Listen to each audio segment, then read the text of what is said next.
Well, why is the Department of Homeland Security so busy censoring Americans' own speech? You'd think they were working on maybe securing those Americans, but they're not. They're censoring the very people they are meant to protect. A new report from the House Judiciary Committee shows just how much DHS and CISA, which is their Cybersecurity and Infrastructure Security Agency, new government agency. Did you know we got this out of DHS, whether you wanted that or not? So CISA is a part of the DHS. We're going to talk mostly about CISA right now. They've been censoring Americans online with social media companies. I know it's a shocker, but this is more of what we have seen since the Twitter files started to be released last December. It's almost been a year since the Twitter files started coming out. That's crazy. For a year now, we've had incontrovertible proof that the government was using social media to censor even true speech and parody that the one party didn't like only. We know this. So we're going to see more of this. And it's important that we see it because the mainstream media seems really unconcerned about it because the narrative that's being censored is the same thing that they're censoring too. So they don't give a crap. But we give a crap because it is a violation of our First Amendment rights. And it is an overreach of the government. And we live in a society where we have decided collectively we value free speech. So are we going to act like it or aren't we? According to the report, CISA was in fact created with the sole purpose of controlling information online in the summer of 2020. Do you recall the summer of 2020? We were heading into an election between Joe Biden and Donald Trump.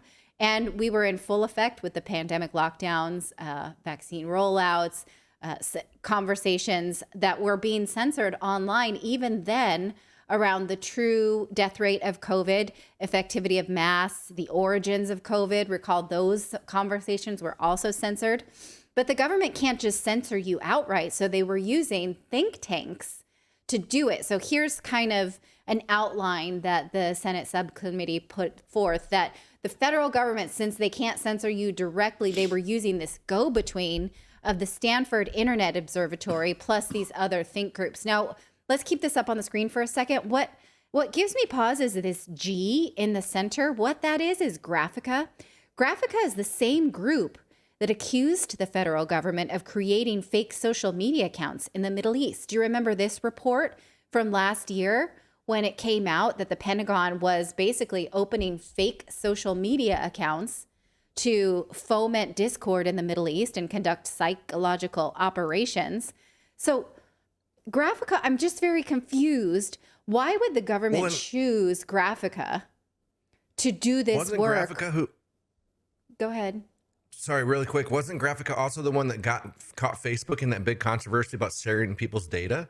Wasn't that them? I'm not sure if that's the case. I'm pretty sure it was. You know what? It might be. It might be. So it's very strange that the government would use them to work with them when this is the same organization that found out the government was doing bad things. You'd think that they wouldn't want to.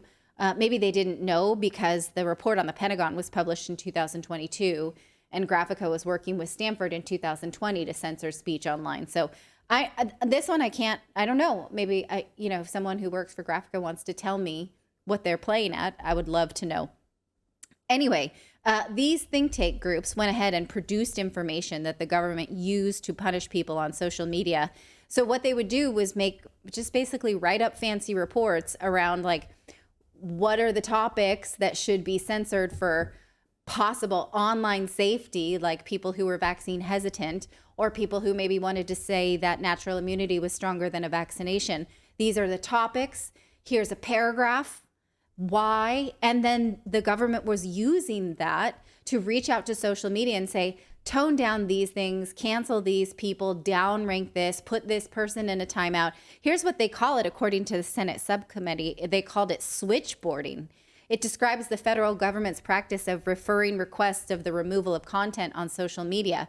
So basically, they were using social media as a go-between to switchboard. Like, nope, you don't get to say that. You don't get like pulling the plug on a switchboard. We have seen from Twitter and the Facebook files that the FBI and other government agencies were giving pretty clear directives to social media. In fact, when they didn't get their way, they had big, fat, hissy fits. Like, why is this person still online? I told you yesterday they were a problem. We've seen that. The DHS was at least a little bit nicer. Here's an email to social media saying, this is what we want from you, but look at the middle paragraph. But DHS affirms that it neither has nor seeks the ability to remove or edit what information is made available on social media. We make no recommendations. We're not going to take any action. We're just asking you nicely. We know we're not supposed to. We're not telling you you have to, even though we're the government. So it seems here they knew what they were doing was wrong. And in fact, a testimony confirms this. Here's from the committee report, a testimony from this Matt Masterson, who was a former senior cybersecurity advisor at CISA, was asked, do you recall any discussions if there were any constitutional implications of what you guys were doing? And he says, well, I don't recall a specific conversation, but obviously lawyers were involved. For instance, around the disclaimer conversation, this disclaimer we just showed you, we want to ask social media to censor people, but should we put this disclaimer in so we're telling them they don't have to and that it's not our business to do it? So that's hilarious, right? The bottom of your email signature says, we want you to censor these people. Disclaimer, we're not really supposed to be asking you for this. Right. And also, I love that we only learn these things through lawsuits. There was a time, we talk about America being the most litigious country in the world. This is not a lawsuit, though. Well, I thought it was litigation. No, this is a Senate Select Committee report. Oh, but it was testimony. Okay, but it was it was under the oath testimony at least. Okay. This is not being litigated right now. It is in the Supreme Court right now, but the Senate at least is digging here where there is plenty to see. But at least it's on the record. I guess is what I'm saying is even there is value in having the Senate hold hearings on these things. Sure. Yeah. Now, one Facebook employee said that executives at social media are wary at this because they're afraid.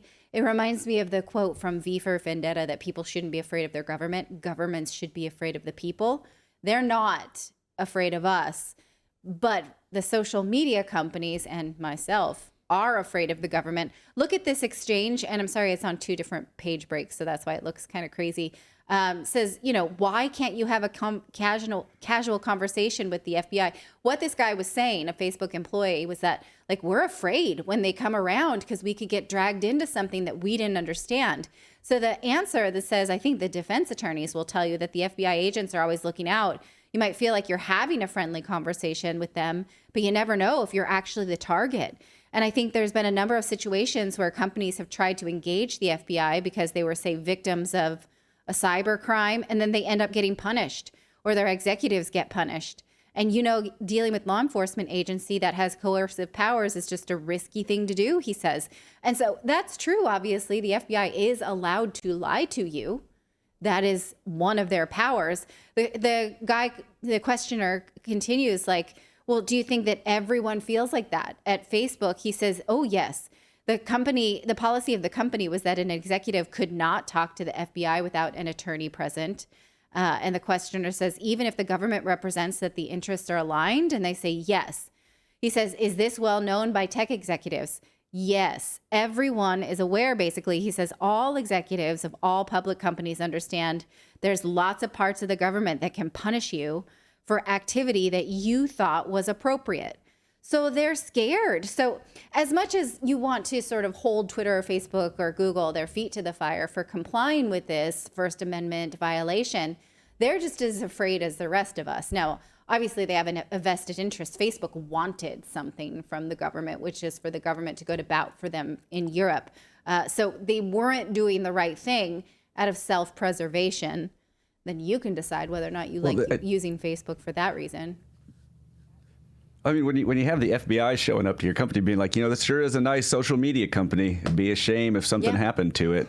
I mean, that is a threat. Everybody knows that as a threat. So even though they're not directly threatening, they're the implication. Because I remember when we covered this with the Twitter files, and there was some of those exchanges we were reading, and one of them was basically that, where they were like, they weren't overtly threatening, but the threat was pretty clear that you will be punished if you don't comply. Yeah. Right. Well, and the thing is, they're still doing it. We saw that with the manifesto that just came out, that they're still doing this.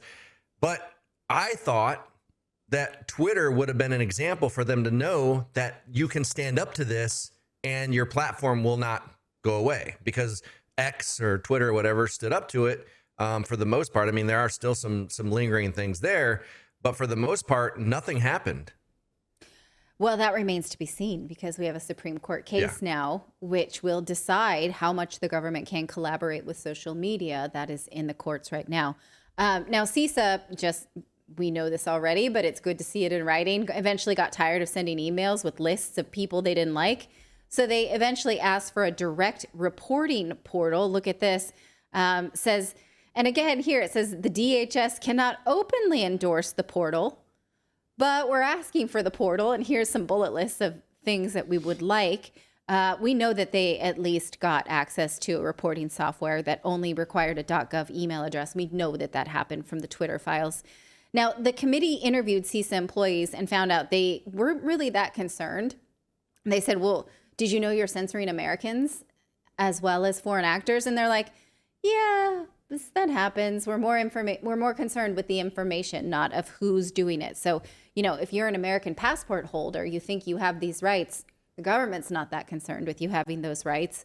Now, all of this was done not to truly protect misinformation. It was done to protect information that had a right-leaning bent to it. You can tell because of the list that the Senate committee put together of all of these people who were censored. President Trump, Senator Tom Tillis, Newt Gingrich, Mike Huckabee, these media